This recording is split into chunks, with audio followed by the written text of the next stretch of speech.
Did you know that many people get injured doing gardening during the summer?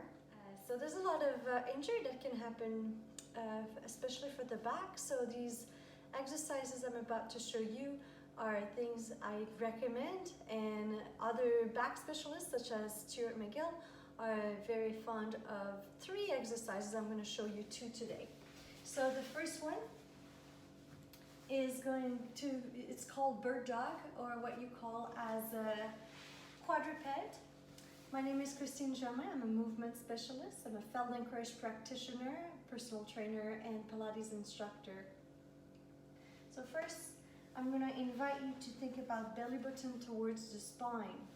When you are lifting things, you might want to do something called abdominal pressure, intra-abdominal pressure.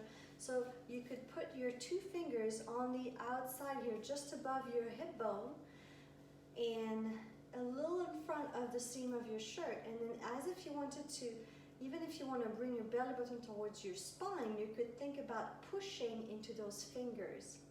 Is going to not pull that belly out, but out sideways, which brings your belly button towards the spine, protecting your spine, and it will create a certain pressure so that when you're lifting a heavy object, you are getting that pressure to support the spine.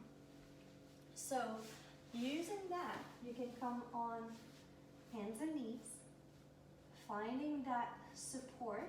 You can practice. You could think about sandwiching the very low back, not by shortening, but really sandwiching your spine from lower abdominal muscles to your lower multifidi muscles. You don't need to do all those to know these fancy words. I'm just saying that if you know any of this, and then you externally rotate your arms. And what we'll do here is called quadruped or bird dog. And you can start with one arm. Imagine you have a little glass of water or glass of wine, even to make it harder, on your lower back, and you try to not move that learn. So you're learning stability. Then you're going to do one leg at a time. And again, trying to really feel the stability. The arm and the hand and the knee that is on the floor are going to give you some support, so you can push to try to keep that as stable as possible.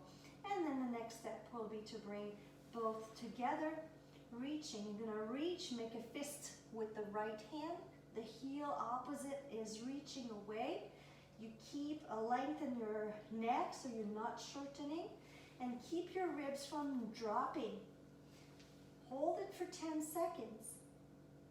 And then slowly return. Same thing on the other side.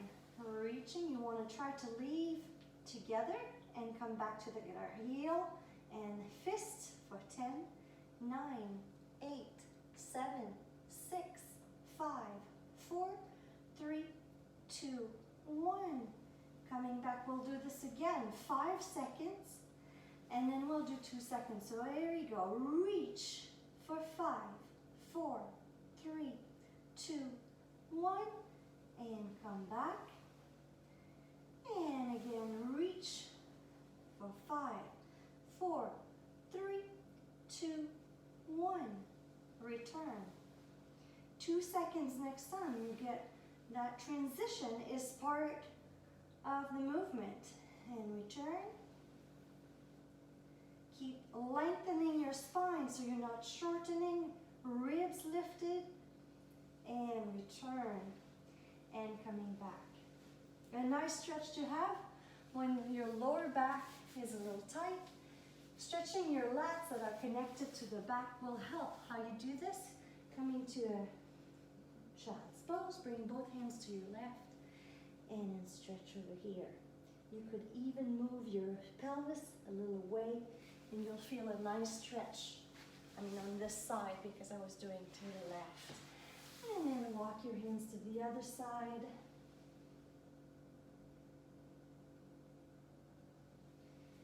Doing this every day. If you're recovering from an injury in your back, you want to do this more than once a day. The second one, side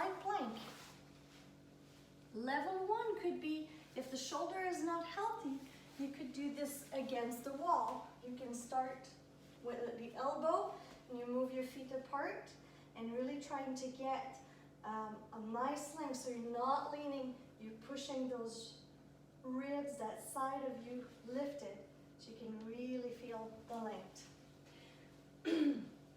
If this is easy, you can come on a chair or a countertop, and then another level would be on your knees. When you lift yourself up, you want to pull the ribs up and make sure you're not going away from your elbow or over. You want to try to find the architecture of your body. You can hold this for a minimum of 10 seconds if you can, and can go up to 1 minute. Once a minute is easy, you can go up and do less time, but add a little more. That would be your level 4.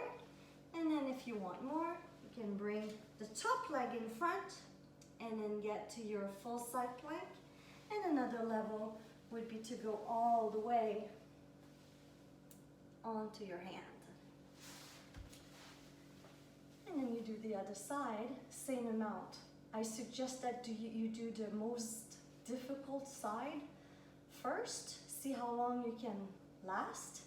Then you do the easy side. Once you figure out which easy side is the easy side, which side is the easy side, then you start on that easy side the next time to learn how you organize yourself so that you can achieve more ease on the side that has had more difficulty, so that you learn not how to compensate, but how to improve your overall organization.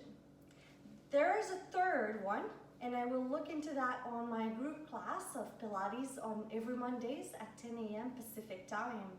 So join me. Why I'm waiting? Because I'd like to see people and then give you a little more feedback live in person, because there's a little more contradiction to the other exercise. So I will teach that one on Monday, 10 a.m.